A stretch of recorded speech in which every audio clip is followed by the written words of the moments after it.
Jet Airways को बचाने के लिए तुरंत 400 करोड़ रुपए की जरूरत है। जेट के सीईओ विनय दुबे ने यह मांग स्टेट बैंक के सामने रखी है। विनय दुबे का कहना है कि जेट को बचाना है तो पैसा तुरंत डालना होगा। इस खबर पर ज्यादा डिटेल के लिए हमारे साथ हैं हमारे संवाददाता रोहन सिंह।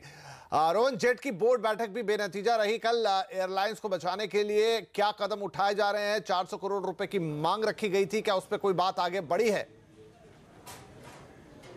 जी, अनिश्चितता अभी भी बरकरार है। जेट को लेकर बैंक्स अभी तक तैयार नहीं हो पाए हैं। इमरजेंसी फंडिंग की जो 400 करोड़ की मांग की गई है जेट की तरफ से, जेट सीईओ का कहना है कि अगर यह फंडिंग तुरंत नहीं मिलती है तो उनके लिए किसी भी तरह के फ्लाइट ऑपरेशंस को जारी रखना काफ़ी मुश्किल हो जाएगा।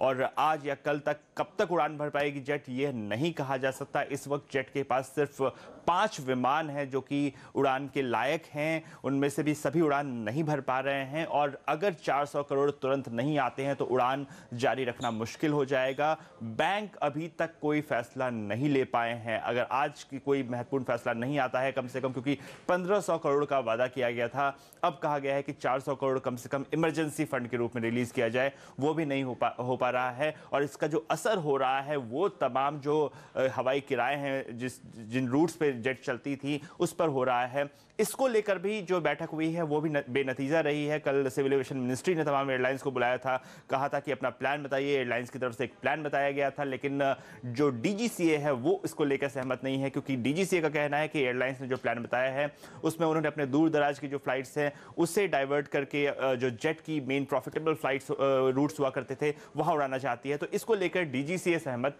नहीं दिख रहा है। तो ना तो जेट संकट अब तक उसका कोई रास्ता निकलता दिख रहा है, ना ही हवाई किराए किस तरह से कंट्रोल में आएंगे ये दिख रहा है।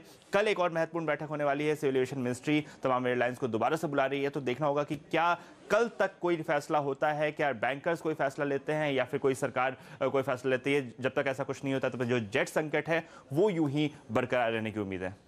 जी रोहन, शुक्रिया।